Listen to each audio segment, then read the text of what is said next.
Sanoj good morning. Good morning Manu. Good morning. Sanoj, അപ്രതീക്ഷിതമായി കോട്ടയത്തിന് ഒരു കേന്ദ്രമന്ത്രിയെ ലഭിച്ചിരിക്കുകയാണ്. അപ്രതീക്ഷിതം തന്നെയായിരുന്നു ആ നീക്കം. ഏതായാലും നേരത്തെ സനോജ വാർത്തയിൽ പറഞ്ഞു വെച്ചതുപോലെ ക്രൈസ്തവ വിഭാഗത്തെ ഒപ്പം നിർത്തുക, വരും കാലങ്ങളിൽ സുരേഷ് ഗോപിക്ക് കിട്ടിയ വോട്ടിന്റെ തുടർച്ച അവരിൽ നിന്ന് ലഭിക്കുക എന്നതാണോ BJP അതിലൂടെ ലക്ഷ്യമിടുന്നത്? തീർച്ചയായിട്ടും മനു, ഒരു കാലഘട്ടം വരെ കേരളത്തിൽ ഹൈന്ദവ ജനവിഭാഗത്തിനിടയിൽ സ്വാധീനം ചെലുത്തിക്കൊണ്ട് അധികാര രാഷ്ട്രീയത്തിലേക്ക് കടന്നു വരാമെന്നുള്ളതായിരുന്നു BJPയുടെ കണക്കുകൂട്ടൽ. എന്നാൽ കേരളം പോലെയുള്ള ഒരു സംസ്ഥാനത്ത് അത്തരത്തിൽ പെട്ടെന്ന് ഹിന്ദുമത വിശ്വാസത്തെ മാത്രം മുറുക്കെ പിടിച്ചുകൊണ്ട് അധികാരത്തിലേക്ക് എത്താൻ പറ്റില്ല എന്ന തിരിച്ചറിവ് കുറെ കാലമായി BJP നേതൃത്വത്തിനുണ്ട്. അതിന്റെ അടിസ്ഥാനത്തിൽ പലവിധ സാഹചര്യങ്ങളിലൂടെ ക്രൈസ്തവ ജനവിഭാഗത്തിന്റെ ഇടയിൽ സ്വാധീനം ഉറപ്പിക്കാൻ BJP ശ്രമിച്ചിട്ടുണ്ട്. മുൻപ് അൽഫോൺസ് കണ്ണന്താനത്തെയും അതുപോലെ തന്നെ മറ്റു പല ആളുകളെയും ഈ കേന്ദ്ര മന്ത്രിസഭയിലേക്കൊക്കെ എത്തിച്ചുകൊണ്ട് അധികാര രാഷ്ട്രീയത്തിൽ ക്രൈസ്തവർക്ക് ഒരു സ്ഥാനം കൊടുത്തുകൊണ്ട് ക്രൈസ്തവ സമൂഹത്തിന്റെ ഇടയിൽ കടന്നു കയറാൻ വേണ്ടി BJP പലവിധ ശ്രമങ്ങളും നടത്തിയിട്ടുണ്ട്. എന്നാൽ 1980 മുമ്പ് വിദ്യാർത്ഥി ജനതയിലൂടെ രാഷ്ട്രീയ പ്രവർത്തനം ആരംഭിച്ച് 1980 BJP രൂപീകൃതമാകുമ്പോൾ BJPയുടെ പ്രവർത്തകനായി തുടക്കം കുറിച്ച ജോർജ് കുര്യൻ അതിന്റെ വളർച്ചയിലും ഇടർച്ചയിലുമൊക്കെ ആ രാഷ്ട്രീയ പ്രസ്ഥാനത്തോടൊപ്പം നിലനിന്നിരുന്നുവെങ്കിലും അദ്ദേഹത്തെ കാര്യമായ പരിഗണന ഇക്കാലം അത്രയും BJP നൽകിയിരുന്നില്ല. കാരണം പലവിധ ആളുകളും ഈ BJPയിലേക്ക് കടന്നു വന്നു പോകുമ്പോൾ അവർക്ക് അനർഹമായ സ്ഥാനങ്ങൾ നൽകുമ്പോഴും ജോർജ് കുര്യനെ പോലെ ആദ്യ കാലഘട്ടം മുതൽ BJPയിൽ ഉണ്ടായിരുന്ന ഒരു നേതാവിന് അർഹമായ പരിഗണന നൽകാത്തത് പലപ്പോഴും വലിയ തോതിലുള്ള എതിർപ്പുകൾക്കൊക്കെ ഇട നൽകിയിട്ടുണ്ട്. എന്നാൽ പുതിയ കാലഘട്ടത്തിൽ BJP ലക്ഷ്യമിടുന്ന രാഷ്ട്രീയ നീക്കത്തിന് വലിയ പ്രാധാന്യമുണ്ട്.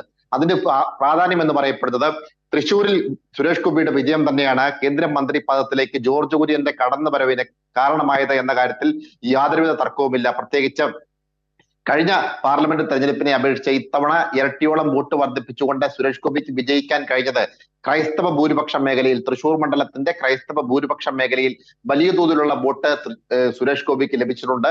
അതുകൊണ്ട് തന്നെ ആ സുരേഷ് ഗോപിക്ക് ലഭിച്ച ക്രൈസ്തവ ജനതയുടെ പിന്തുണ മധ്യ തിരുവിതാംകൂറിൽ വീണ്ടും BJPക്ക് അനുകൂലമായി നിലനിർത്തുക എന്നുള്ള ഒരു രാഷ്ട്രീയ ലക്ഷ്യത്തിന്റെ ഭാഗമായിട്ടാണ് ജോർജ് കുര്യനെ പോലെയുള്ള ക്രൈസ്തവ മത വിശ്വാസിയായിട്ടുള്ള ന്യൂനപക്ഷ വിഭാഗത്തിൽ നിന്നുമുള്ള അദ്ദേഹത്തെ കേന്ദ്രമന്ത്രി പദത്തിലേക്ക് എത്തിച്ചിരിക്കുന്നത് എന്ന കാര്യത്തിൽ യാതൊരുവിധ തർക്കവുമില്ല. ദീർഘകാല അടിസ്ഥാനത്തിലുള്ള രാഷ്ട്രീയ നീക്കങ്ങൾ, രാഷ്ട്രീയ നേട്ടങ്ങൾ ലക്ഷ്യം വെച്ചുകൊണ്ട് തന്നെയാണ് BJP ഇത്തരമൊരു നീക്കം നടത്തുന്നത് എന്ന കാര്യത്തിൽ യാതൊരുവിധ തർക്കവുമില്ല. പ്രത്യേകിച്ച് മധ്യ കേരളത്തിൽ പാർട്ടിക്ക് വേരോട്ടം ഉണ്ടാകണമെങ്കിൽ ക്രൈസ്തവ ജനവിഭാഗത്തെ കൂടി ഒപ്പം കൂട്ടണമെന്നുള്ള ചിന്ത BJP നേതൃത്വത്തിനുണ്ട്. പ്രത്യേകിച്ച് മണിപ്പൂർ പോലെയുള്ള സംസ്ഥാനങ്ങളിൽ ക്രൈസ്തവ വേട്ട ഒരു ഭാഗത്ത് BJP നേതൃത്വത്തിലുള്ള പരിവാർ സംഘടനകൾ നടത്തുമ്പോൾ കേരളത്തിൽ ക്രൈസ്തവ വിഭാഗം BJPക്ക് അനുകൂലമായി ഈ തെരഞ്ഞെടുപ്പിൽ വോട്ട് ചെയ്തു എന്നുള്ളത് കാണാതിരിക്കാൻ കഴിയുകയില്ല. ആ ഒരു ചിന്ത തന്നെയാണ് പ്രത്യേകിച്ച് BJPയോട് ക്രൈസ്തവ ജനവിഭാഗത്തെ കൂടുതൽ അടുപ്പിക്കുക എന്ന ലക്ഷ്യം കൂടി ഈ നീക്കത്തിന് പിന്നിലുണ്ട്. പാർലമെന്റ് തെരഞ്ഞെടുപ്പിന് മുമ്പ് നിരവധി കേന്ദ്ര നേതാക്കന്മാരും ലഫ്റ്റനന്റ് ജനറൽ ഉൾപ്പെടെയുള്ള ആളുകളും ഡൽഹിയിൽ നിന്നും കേരളത്തിൽ വന്ന് ക്രൈസ്തവ മതമേലധ്യക്ഷന്മാരുടെ അരമനകളിലൂടെ കയറിയിറങ്ങി ഈ സഭയുടെ പിന്തുണ ഉറപ്പിക്കാൻ വേണ്ടിയുള്ള നീക്കങ്ങൾ നടത്തിയത് നമ്മൾ കണ്ടതാണ്, വാർത്തയായതാണ്. എന്തായാലും ഇപ്പോഴത്തെ ഒരു രാഷ്ട്രീയ സാഹചര്യത്തിൽ സംസ്ഥാന നേതൃത്വത്തെ വെറും കാഴ്ചക്കാരായി മാറ്റി നിർത്തിക്കൊണ്ടാണ് BJP കേന്ദ്ര നേതൃത്വം ജോർജ് കുര്യനെ പോലെയുള്ള ആളെ കേന്ദ്രമന്ത്രി പദത്തിലേക്ക് എത്തിച്ചിട്ടുള്ളത്. പ്രത്യേകിച്ച് K. സുരേന്ദ്രന്റെയും ശോഭാ സുരേന്ദ്രന്റെയും ഒക്കെ പേരുകൾ രാജ്യസഭയിലേക്ക് പറഞ്ഞു കേൾക്കുകയും ഒരുപക്ഷെ അവർ കേന്ദ്രമന്ത്രി പദത്തിലേക്ക് എത്തുമെന്നൊക്കെ പ്രതീക്ഷയോടെ നോക്കി നിൽക്കുകയും ചെയ്തിരുന്നു. എന്നാൽ ആ നേതാക്കന്മാരെയൊക്കെ മൂലക്കിരുത്തിക്കൊണ്ടാണ് ഇപ്പോൾ ജോർജ് കുര്യനെ പോലെയുള്ള ന്യൂനപക്ഷ വിഭാഗത്തിൽ നിന്നുമുള്ള ആളെ കേന്ദ്രമന്ത്രി പദത്തിലേക്ക് എത്തിച്ചിരിക്കുന്നത്. ഒരു ഭാഗത്ത്